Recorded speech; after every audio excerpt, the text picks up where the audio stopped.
Today, we're diving into a really powerful story that challenges some of our most basic ideas about who we are.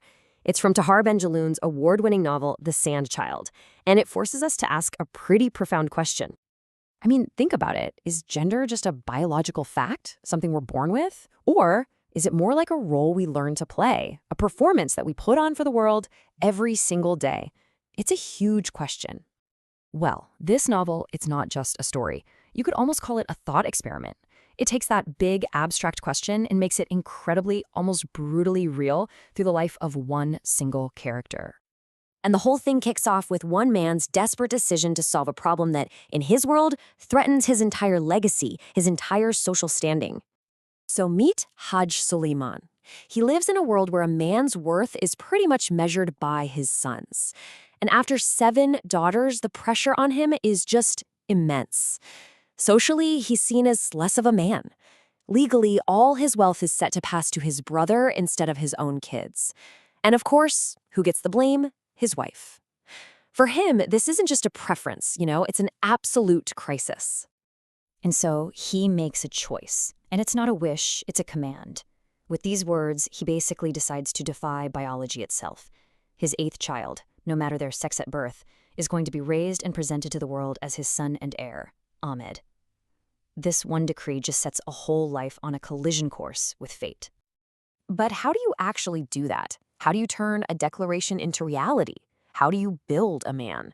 Well, the novel gives us a fascinating and kind of chilling step-by-step guide. To really wrap our heads around what happens next, there's this key idea from the theorist Judith Butler called gender performativity. The theory basically suggests that we're not born with a gender, we learn it. It's almost like we're handed a script when we're born, and we perform it through thousands of tiny, repeated actions that society has labeled as masculine or feminine. So here's the crucial point. If gender is a performance, then the script you're given can be way more powerful than the body you're born into. In Ahmed's case, his father is now the director, and the culture around them, that's the script. And this whole process is brutally specific. It's built through a series of daily routines. Ahmed gets a boy's haircut, goes to the boys' school. The father teaches him to fight and shames him for showing any emotion, telling him not to cry like a girl.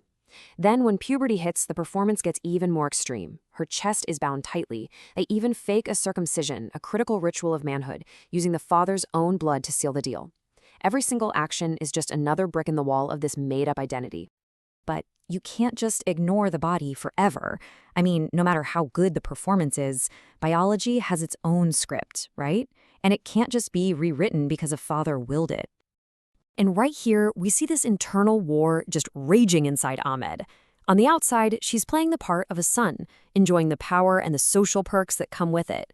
But on the inside, her body is asserting its own truth.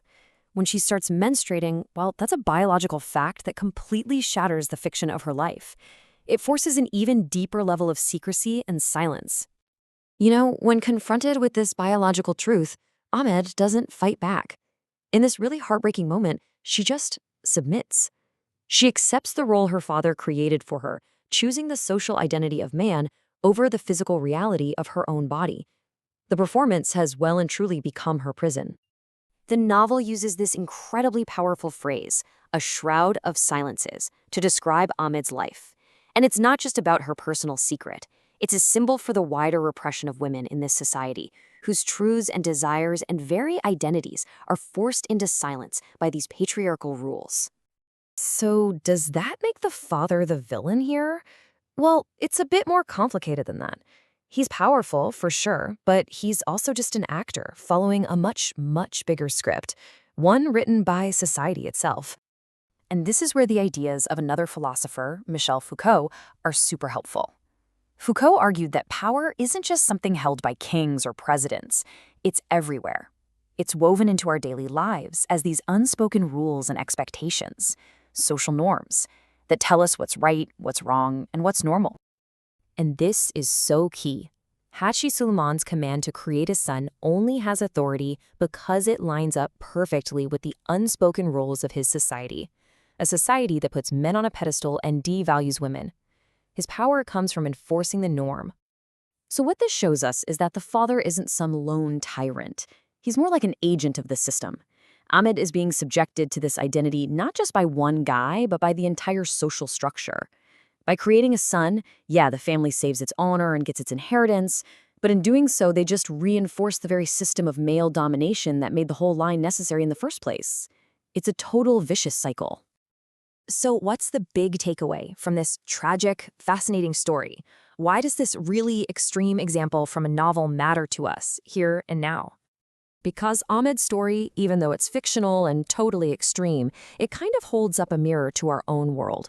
All cultures have scripts for gender. From the moment we're born, we're taught how boys and girls are supposed to act and dress and feel. Ahmed's life is just a super concentrated version of a process that, really, we all go through. There's this famous quote by Simone de Beauvoir that just captures the essence of this whole thing perfectly. It says that woman, and you could say man too, isn't a biological starting point. It's a social destination. It's a role we are all molded into. And that leaves us with one last, really critical question. The story of Ahmed shows the devastating power of a script written by society, but it forces us to look at our own lives and ask, who or what is writing our scripts? And do we have the power to write our own?